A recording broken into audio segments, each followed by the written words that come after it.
Hello and welcome back to the next episode of Why We Do It, the stories behind the stories in amateur sports. And we are back with Pentland Triathletes because you can see we've got the logo up.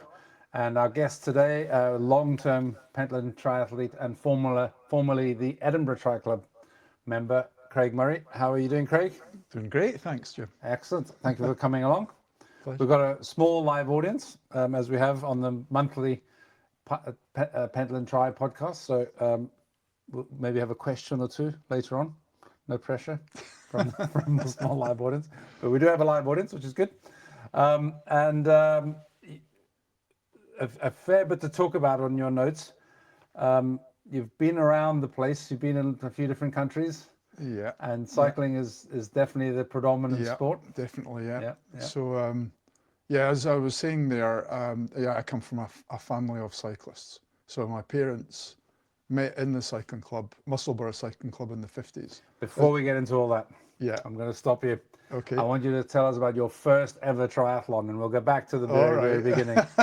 Because I love the kind of failure to understand the rules of the game. Well, it was, pretty much 1993 Dunn's local triathlon, and the bit that you're referring to is, I didn't know I'd never seen. Now, this triathlon. is not the first time this has happened on these chats. Is that right? No. No, because 1993 we didn't have, it wasn't on television. You didn't have internet, and I basically didn't actually. I'd never seen one before, and I should have twigged it. But anyway, what happened was, came out the swimming pool rather than going out the side door into the car park to get the right bike. We went back in the changing room where we had all our gear in the cubicles. We left the gear in the cubicles. As a friend of mine, we did it together, and we went back out, and everybody was gone. You know? There was no one there. There's no one there. Yeah.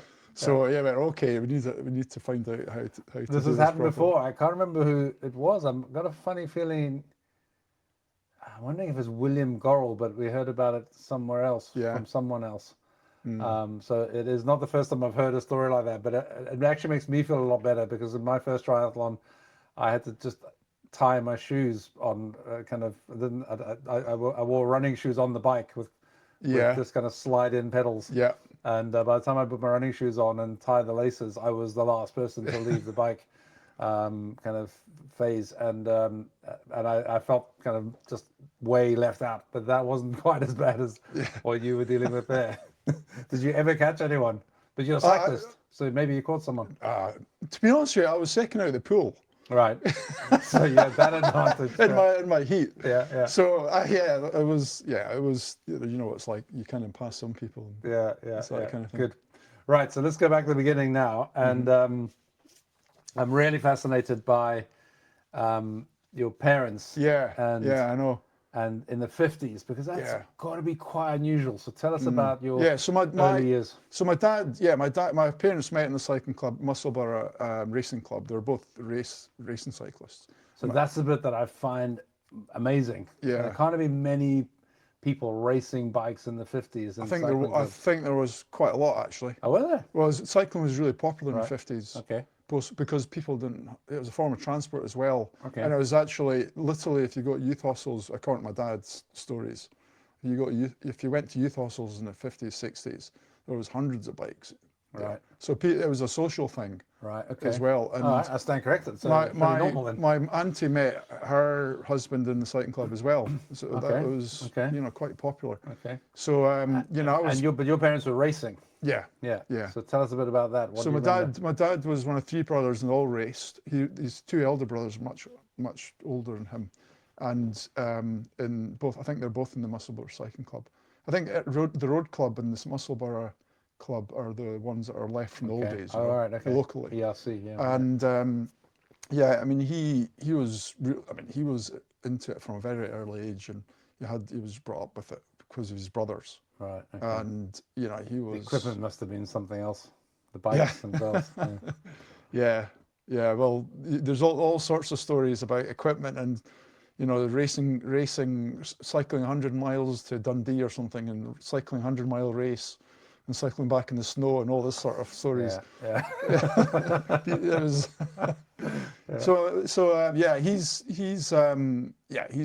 We're brought up in the kind of cycling, I suppose, culture. you know, and all the stories about cycling, and we've all been, my brother and my sister and kids and partners all cycled over the years. It's all leisure cycling, really, nothing serious. And I always thought that, but it's interesting, my dad never tried to encourage us to cycle, racing cycle. He thought it was, I don't know, he just did our own thing. But I always thought it was too hard anyway. It's quite you know, it's quite a hard sport. Racing cycling to do it. Yeah. Your dad's attitude comes out in another story later on, but we'll come back to that.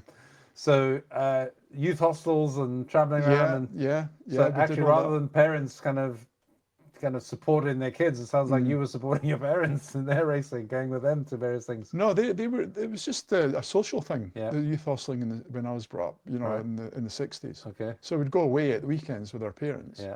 And with their friends. Right. So there wasn't them doing hill running. Like no. It was just it was still one of the things they did, you know. Yeah. So that continued, and they continued doing that, and I picked up on it, as I was saying. You know, it was cycling wasn't a thing I did. We just had bikes all the time. It just, you know, it's not something I did competitively. But when I was a young teenager, from an early age, I started going out youth hosteling with friends or whatever. So I think I might have been 15 the first time I went. Right. So it was several trips, not long trips, maybe a couple of nights, sort of locally, you know. And we had a lot of freedom, actually. That's one thing about my parents. Let us get on with things quite young, and we used to, you know, take trips. And there was the thing you're referring to about my dad. No, we'll come back to that. I'm trying to keep it in order here, otherwise I'll lose complete track of where we are in the whole thing, and I'll be jumping all over the place. So the Tour de France, I like that element, family holidays, yeah. So we'd have get-togethers every summer. We usually go and, you know, somewhere in Scotland with a house, and take our bikes, go hill walking with my brother and my sister and all the kids. And if it was in July, a lot of the times we'd all do the activities in the morning and sit in the afternoon watching. There's a big group of us watching the Tour de France, and you know, we're all interested in it. And the kids obviously catch on to it as well. Yeah. Any trips out there to watch it? Have you ever I've been? not actually. No, I've seen it in London. I've seen it in London and Ireland. Right. But not the actual tour. Actually out there, it's something I quite fancy doing at some point. And your brother and sister, they were into their cycling as well, again, my sister was mountain biking. She met her husband through mountain biking in South Africa.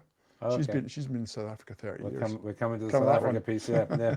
But you'd already said this, but you wrote here that you didn't get into racing cycling because you thought it was too hard. Yeah, I think I mean, you tried it then. Well, no, just if you go on a bike and you're trying to hard on a bike, you know how hard it is. It doesn't take much. Non-stop for the whole race. I don't think I had I mean, I've always been sort of competitive, but not. I would never want to push myself too hard, you know, at anything.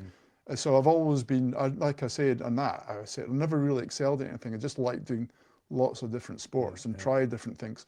But cycling is, you just got to know how to suffer. That's what it's about, you know. Exactly. Which is probably the same as middle distance running, or even kind of serious half marathon and marathons. You've got to know how to suffer. Yeah. Rowing. There's a great comment in rowing.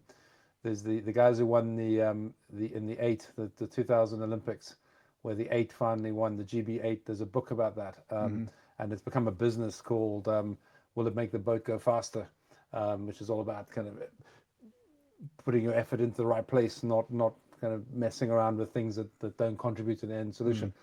Anyway, in that, the guy who wrote the book, and the name has just gone up my head, I can't quite remember his name, but he talks about before the race, kind of talking to himself and challenging himself, or was he going to be brave enough to hurt himself enough, because he just knew it was going to be pain the whole way. And I guess cycle racing can be like that, and as can be running and a few other sports. Yeah.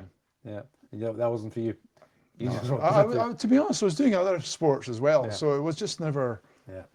It never came up. Really, and on that subject of getting the opportunity to do lots of different things, you then get this great kind of opening for that, because your family, I guess, moves out to South Africa when you're 8 years old. Yeah, so there for 4 years, between the ages of 8 and 12 in Cape Town area. And lots of sporting opportunities. Yeah, I mean, you know yourself. We were talking about it before. Yeah, it's I mean, it's an amazing difference in culture. I mean, the outdoor life and the competitive culture, even in primary school, playing rugby. I mean, it's massive. Yeah. It's really serious. You know, even training and training sessions but I mean, apart from that, it's just the general attitude to sport so different from here. It doesn't surprise me Springboks keep winning. Well, and their school system is only getting stronger and stronger. As we were talking about beforehand, I've had some exposure back to my old school in South Africa recently, and the machine that all of the schools are a part of for producing rugby players is only winding up still. Yeah. I mean, it's incredible what they're actually achieving. So, Yeah. But you were playing lots of different sports. Do you remember what you were doing? Well, rugby was by far the biggest thing, as of course, and the other sports were quite a lot of swimming, and tennis and cricket.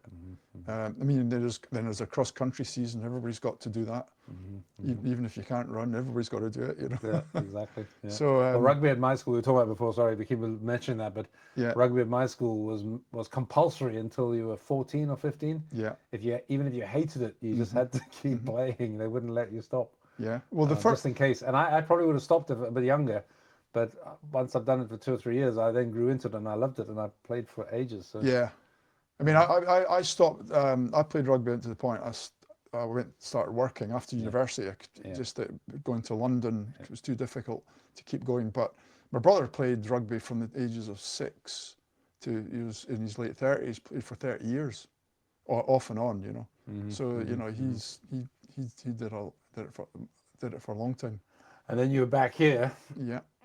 And how did you find the transition back and carrying on? Well, it was a culture shock going, and it was a culture shock coming back because I'd obviously integrated into the way of life there. And then coming back, it was, you know, I went to, you know, just about going to Boroughmuir, and that's considered a rugby school, but it was nowhere near the same. And it was, it was nobody could play rugby basically. So, but they all caught up pretty quickly, to be honest with you. The one, you know, the kind of guys that are, you know, sporty. So and I you know, during the teenage years, I was playing the usual thing where you go play golf during the holidays and play tennis, you know, and playing basketball and rugby at school. Right. And swimming shows up again. So you were swimming in South Africa, which I can understand.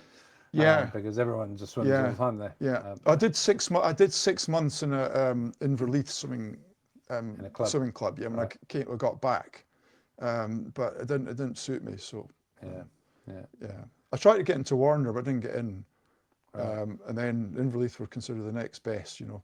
Right. Okay. I didn't find the. I suppose there's another thing I just tried. Didn't fancy it. Yeah. But anyway, I had a bit of swing behind me, put it that way. And squash makes an appearance. Yeah, during university, just because I was at the King's Buildings. Yeah. They've got squash courts up there at universities. Yeah. Okay. Started playing there. Basketball. Basketball, so that was loads of things going on. There was basketball at school. Played with Boroughmuir Bars, the club, for a couple of years. And that went to St Andrews for a week. Basketball schooling when I was 16, 17. That was with Scottish basketball, and basically that was great. I enjoyed basketball, but the thing about that is if you're not well over 6 foot, forget it. So that's more of a. And then cycling comes back. Yeah. So that's been the mainstay pretty much through everything. But this is where your hostling kind of adventures begin. Well, again, that's just another thing during school years, and because you know. Hostling has always been a thing in the family. I did some trips away with friends, and I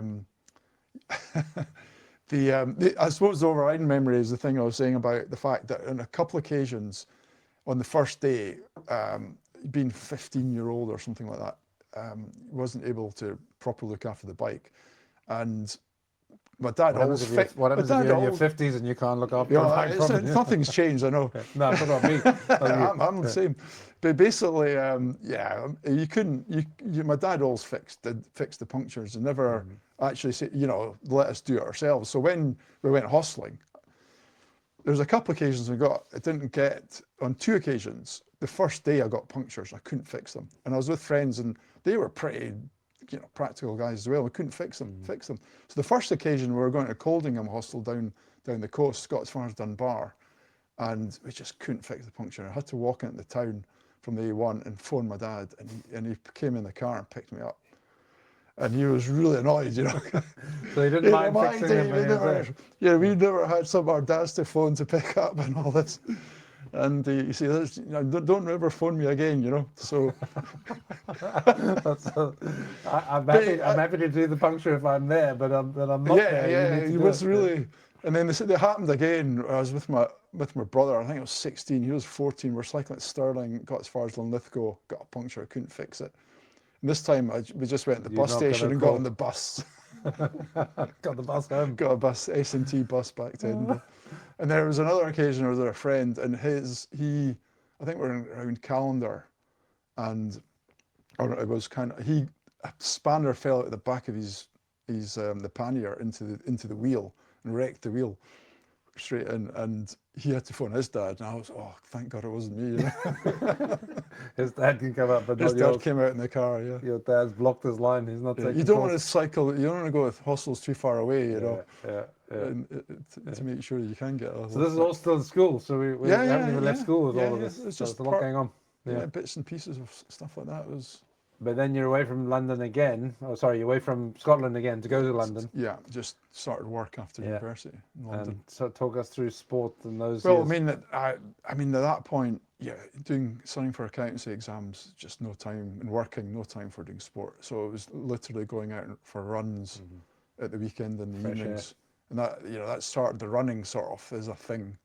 And then when I'd finished 3 years in London, went to Australia to work after got the accountancy qualifications. Went to Australia for a year to work and travel, and continued the running more there. And I did the first half marathon in Melbourne, 1990. That was and then from then started doing more half.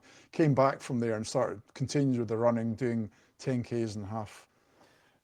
But in Australia, the triathlon pops up as a subject, but I was following through, and you'd never actually got into it. You just heard about it. I just heard guys talking about it in the gym, and there was off season. They were talking about the what was going on, and I hadn't heard of it before, and that was just through them. And then that sounds quite interesting, because I'd done a bit of everything.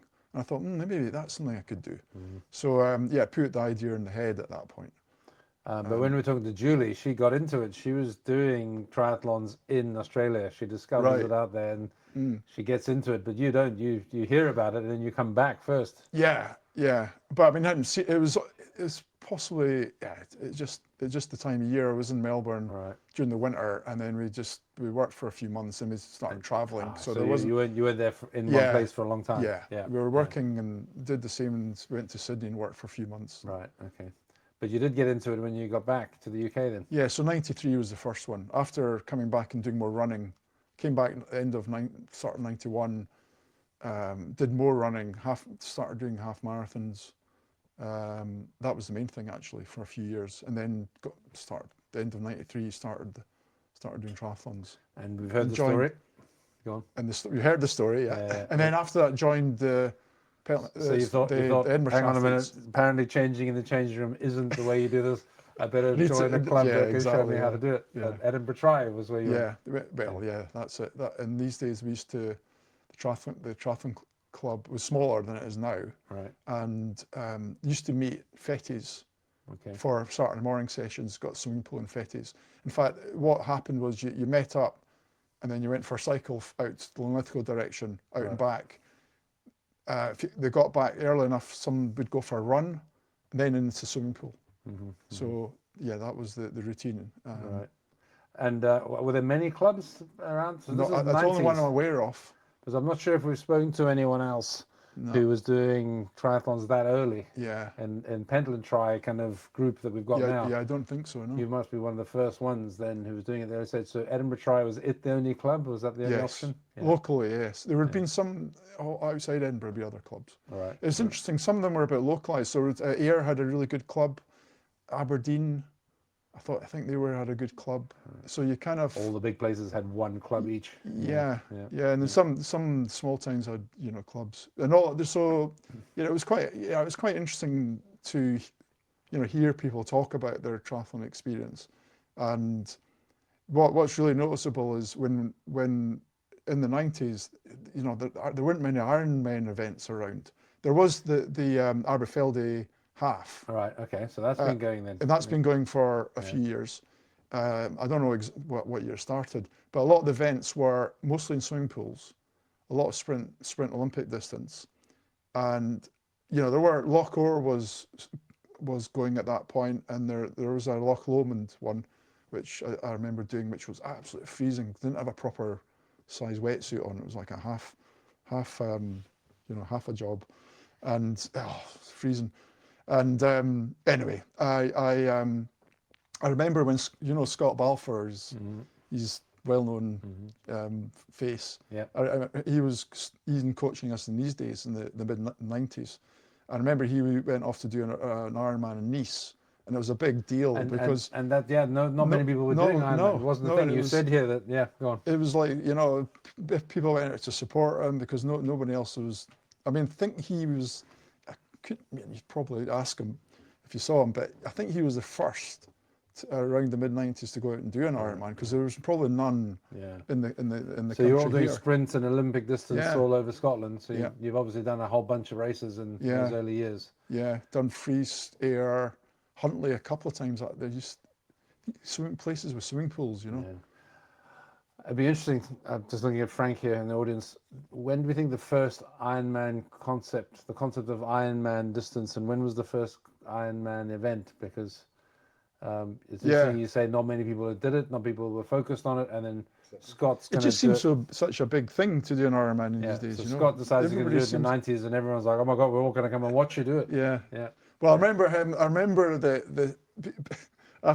them talking about after he did the swim, he sat down and got a flask of tea out, and they were taking the piss out of him. He said, "Well, I've got to be out here for hours. You've got to get your sandwiches and your flask of tea." Yeah. So they talk about the change. Well, some people still will do that now. I think in an Ironman, in transition now, you take your time, you have a meal, change your shoes. Yeah, well, I suppose. Yeah, between cycle and bike, you take 5 minutes at least. I would have thought 4 or 5 minutes.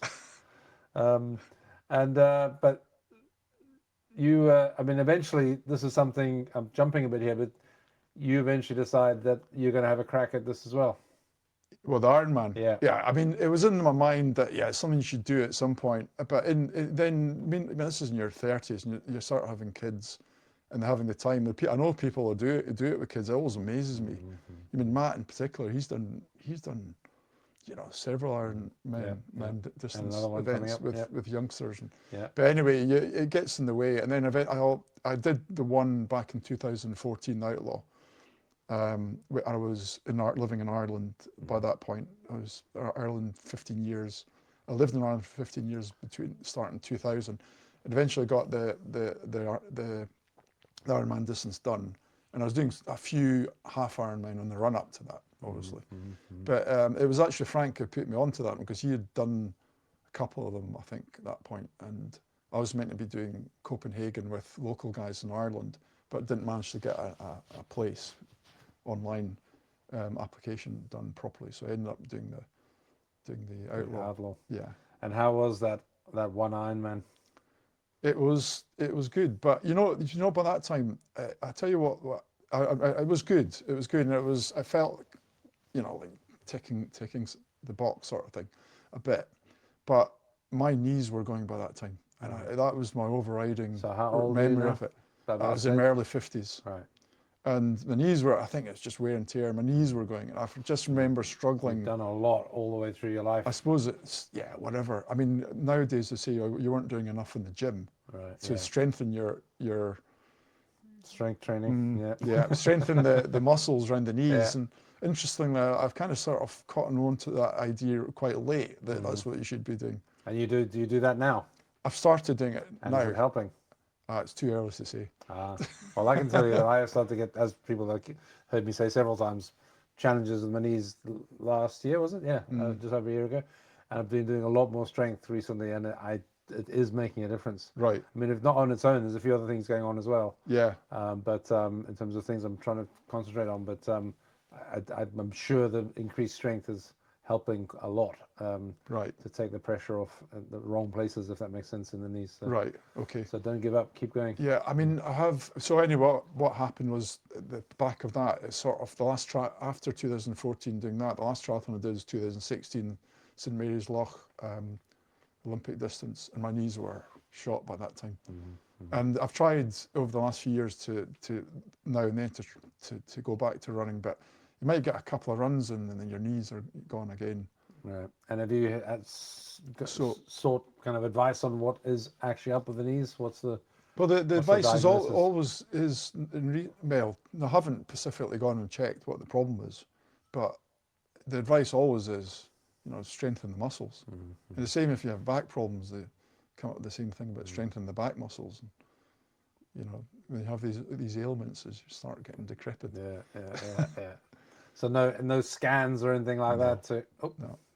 Lights have just come on. It's on a timer. It's that time of night. So no scans or anything like that to figure out if there's anything else that could be done. No. You just live with it and try and do a bit of strength. Basically. Yeah.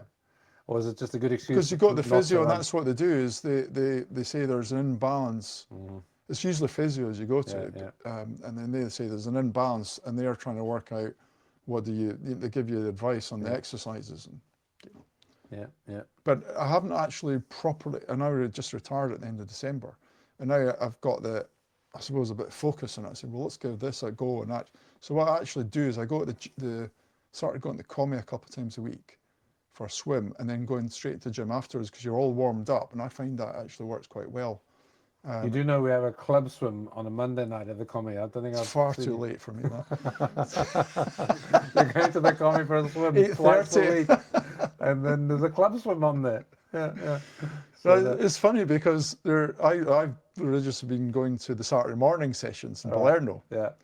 And there's some people go to the club swim on a Monday, and a couple of people I just haven't met because they just, it's like you do meet people eventually because they've got the routines of different routine. Yeah, absolutely. But you're keeping yourself well fit since your last. So your last one was when? 2016. 2016. Yeah. So 10 years. Just kept. Yeah. I think that's what it is really just so used to doing stuff. And I'll be honest, when now I'm retired, the thing I worry about is not being able to. Yeah. So and I always had this idea when you retire, you can do all this stuff, but you start going, okay, it's not as easy as you think it is, So actually, that's I suppose part of that is why going to the gym. Okay, you need to work a bit harder at the maintenance stuff. Than before. You just take it for granted, don't you? Yeah, absolutely. And then. But you've been pretty active with, as you say, what are the things you're doing? Swimming twice a week. You haven't mentioned cycling in the middle. I guess that's what I was looking for. Yeah, swimming a couple of times a week, cycling a couple of times a week. Right. Going lots of walks and doing. I was doing yoga at one point because Frank used to say, "Oh, you're the yoga expert," just because I think I went to a yoga camp in France for a week. Okay. A week. Wow. Yeah, and then that was great actually. It was cycling. It was a yoga and walking camp. You know how you get the way they market things, but in the Alps, and it was brilliant because afternoons they had some walking, and I used to hire a bike in the afternoon if we weren't walking, and then do some of the calls. Right, so that was a really good holiday. Anyway, and your knees are okay with all that walking. Yeah. The walking's fine, funny enough. But do you know that like yoga was a thing I was doing for a few years, and I started thinking, I'm not sure about this because sometimes you overstretch, because you challenge yourself too much. Really? So it did my back in basically. Oh, okay. I think it did some damage to my back, yoga. And I went on a yoga camp was it last year in Thailand for 5 days, and I came back and my back was a lot worse. Wow. After, I think it's just because you're doing it maybe at least twice a day. Is it technique, or I mean, obviously, if you're overdoing it, it must be technique. Look, then. I'm not. This isn't. Maybe everybody's not the same with this stuff. It's just that I think sometimes if you've got a bad back anyway, and you're trying to go into a position that doesn't work for it, you're just told to do it, and you just go with the flow. But does your body not tell you this is not good, or you just At the ignoring time, it? I don't think it's hard to know the difference between you're going stretching too far into something or challenging yourself. So I'm just taking notes of all the things to look out for because you're not that much older than me, so I'm right close behind you. I'm just going to be there making sure I avoid. Oh, this is a good excuse. Old guys' advice. Exactly. There's loads of YouTube videos when Ronan's saying, let's go do some yoga, I'm like, no, I'm talking to Craig, it's bad for your back. That's me. I wouldn't say listen to me. That it's quite honestly. There's loads of advice out there, isn't there? There's all sorts of There's stuff. too much advice out there. I know that's the problem. Yeah, the problem is that it's. Exactly. But I can't remember how I got onto this thing about the yoga. I think yoga's the idea of it's brilliant, and it's it seems like I'm disappointed that I can't do it right now because the back and the knees and all the rest of it. But you just got to do what you can be, and I just think I'll leave the yoga and do other stuff. But you're doing strength though. Yeah, so that's okay. Yeah, and I'm doing other exercises at home.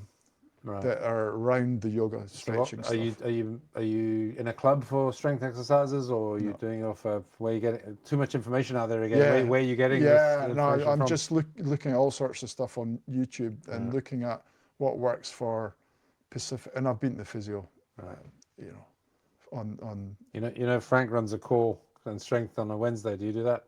Yeah, now and then. Yeah, I did in the winter anyway. Yeah. You would do the core stuff's not a problem because that's okay. Yeah.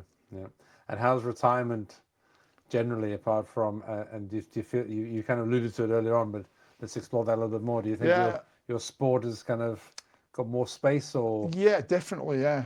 And are you doing more? Are you making most of that time? Have you got into a new rhythm? And not yet. Not yet. Not really.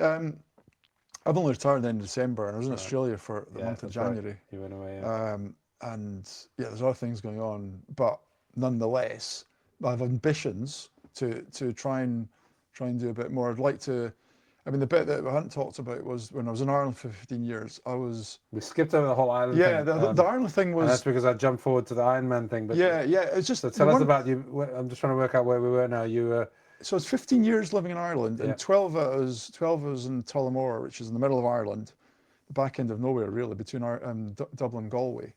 And I was, it was kind of family lifestyle there, bringing up 2 daughters and the family thing, and it was quite a simple lifestyle. But there was a decent triathlon club and decent cycling club there, and the cycling club was the big thing really. And Sunday morning rides, you really get into cycling groups and that's one thing I really noticed the difference between if you're into cycling, club cycling, the difference between that and triathlon club cycling is completely different because it's a lone pursuit, isn't it, in triathlon clubs, where people go out on a time trial and you cycle. You're not used to cycling together, basically, because there's a way of doing that you get used to. Unless you do really, really short distance, because you can get, and I was doing it for a few years and I absolutely loved it. Yeah, I totally appreciate what you're saying. I had a time trial bike after coming into triathlon. Yeah. And then found that actually I wanted to do the very, very short distance, but some of them was draft legal. So right, okay. And it's fast and short. Yeah. And so you're right in the mix of some crazy kind of bunches of bikes. But apart from that, you're right. That sounds dangerous, actually. Exactly. Everybody on that bars, There were a few dangerous moments. Trying to take a wheel. That sounds a bit. No, but I think it's cycling. The cycling culture and the way of cycling in groups, and make cycling at the right pace. The people that are stronger going at the front, taking a longer drag on the front, and keeping everybody together. And it's the usual thing where you go all out. the little silent rules and the kind of ways things have worked. And how to cycle, and there's some daft things happening on bikes where usually the one thing about cycling in a group that you got a bigger chance of falling because usually somebody doing something daft. One person and the whole bunch. Exactly. Yeah. So a big thing there was, it was a big you know, that was part of the life there, is the Sunday morning cycles, going to the pub on a Friday night. It was a simple enough life, but it was nice, you know. And you know, that time, but I was keen to get back to Edinburgh after that, to city life, to be honest. But yeah, we did a lot of sportives, long, quite big ones as well. There was the cross-border one, I can't remember what it was called. It was 100 miles. It was a cross-border thing, so it started in the south, went to the north, 100 miles, and then cycled back. Right. So it was a cross-border kind of initiative sort of thing. And that was quite a popular one. And there's other ones in the Wicklow Mountains. There was 200k cycles. Ireland, isn't there, over in general? Well, there was lots of roads. You know, there's the roads, the access to the roads are great out in the countryside. Just got to watch the dogs, you know.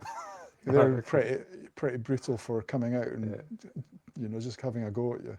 They just get carried away and they come out, poof. Not locked in. They're not. No.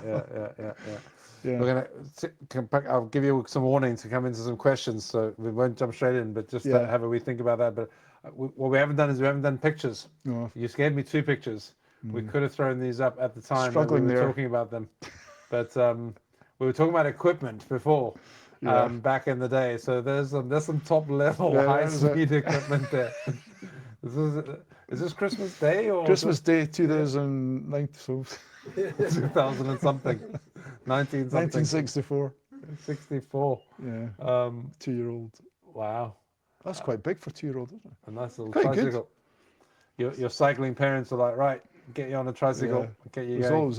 Always had bikes. Yeah. And then a little bit later on, Sometimes I didn't. There's no media. You know, it's pre-digital. I didn't have any photos, so this was a cutout from the local newspaper, doing an athlone. I can't remember what triathlon that was. Pentland Triathlete, something or other. Yeah. Says at the bottom there. Yeah, I know. That's in the middle of Ireland. One thing about Ireland, it's great for open water swims because there's lots of lakes. You know, not deep, not like lochs that are freezing cold. So the water temperatures for open water swimming is great there. So you know, we used to, there's lots of lakes and doing triathlons and some rivers like the Shannon. Remember doing a triathlon in the Shannon? That was a bit mad because it was too the current was far too high. Right. But it was literally you're swimming about 3 times as fast as you should, and then when you turn back, you're just standing still. Yeah, it was really the environment for cycling. Actually, cycling and triathlons in Ireland was really good, and it got more and more popular over the years when I was there. You know, the triathlon clubs grew in popularity and became from quite a small thing that started over the 15 years I was there. Everything started growing quite a lot, and the participation in it was growing. So it was good, you know. I'm going to ask you as a final kind of wrap up around best moments or your most exciting kind of most memorable positive moment, and also your kind of lowest point. But I'll give you half a second to think about that as we see if there's any questions coming from our audience here with us. What are you doing tomorrow morning? I was going to ask what you had for breakfast. I was saving that, but we won't go into why. That is the subject. We will not go. Medically in confidence, we're not going to be talking about that on the recording. Top secret medical thing. Yeah. Top secret reasons why you haven't eaten much today, but we will leave it there. Yeah. Anything more sensible than that? It's all right. It's all right. You don't forget it. You're banned from asking questions. Countries. Why do you love Edinburgh?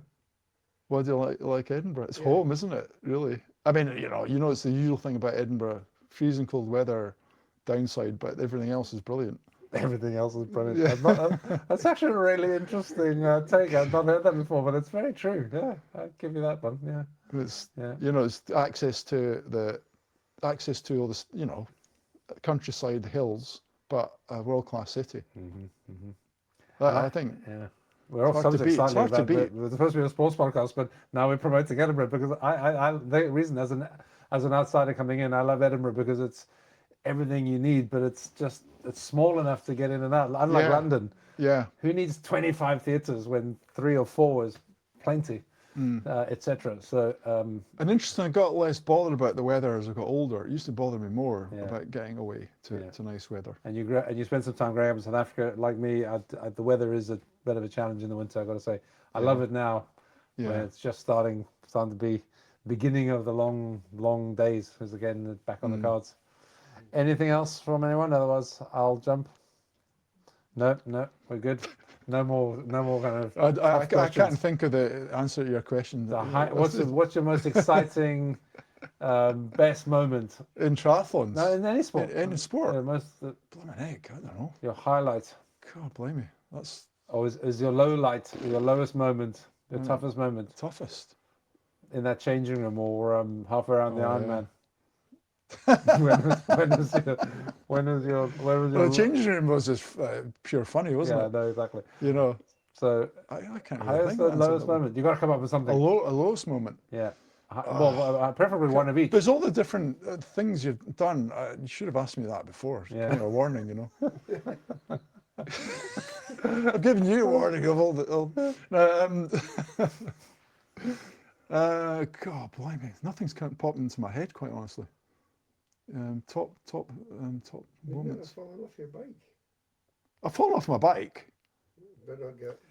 The daftest thing, I fallen off a bike, right? The daftest, right, in the cycling club in Ireland, we were in a group going 2x2, and then I was behind a guy who's got a glass eye on his left eye. Right, so he's really, you know, he's kind of, you know, he never makes a big deal about it, the fact he has got a glass eye.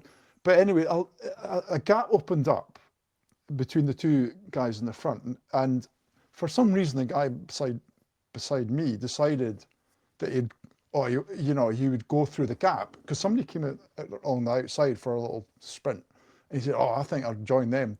So it opened up and he thought he'd sprint through the middle of the two guys in front, and of course the chap, the glass eye, imagining that, couldn't see him, and he closed in at the wrong time, and he came down, you know, everybody came down, and of course he was so embarrassed, the chap, if he tried to go through the middle, you know, we're all hit the deck, which is never nice, is it? No. Yeah. So, just because now the glass eye thing, normally you would spot somebody coming through. So yeah, okay. And so that's the daftest thing. Yeah. Or maybe a low moment, but like best result, or best kind of performance. I don't know. Proudest moment. Proudest, I suppose, just doing the Ironman. Yeah. Just doing it. Just finishing it. Yeah. In triathlon terms, definitely. Yeah. And then that was enough doing one. Yeah. You're like, that's me. Yeah, I think so. Yeah. I'm with you. Yeah. Yeah. One was enough. None of this 6, 7, Just 8 move on to times other things. Yeah, exactly. Good. Excellent. Craig, so good to talk to you. That was really interesting. And as has always been the case, a massive backstory there that I didn't know anything about. And just so interesting to just agreed. I think I've enjoyed the other ones as well because of that. You know, you know people, but then when they start describing their background, there's lots of things you find out about. So it's really good. It's a good setup, good format. Good. Enjoyed it. And all the best tomorrow in all seriousness. Hope that all goes according to plan. I hope that's good. And honestly, not that's meant very genuinely. And thanks for coming in, and thanks for joining us on the sofa here. And we'll see who's up next month. I've got a couple of people in mind, but no one actually locked in just yet. Yeah. Craig, thanks very much. Good to talk to you. Thanks, Jim. Cheers. Cheers. Bye.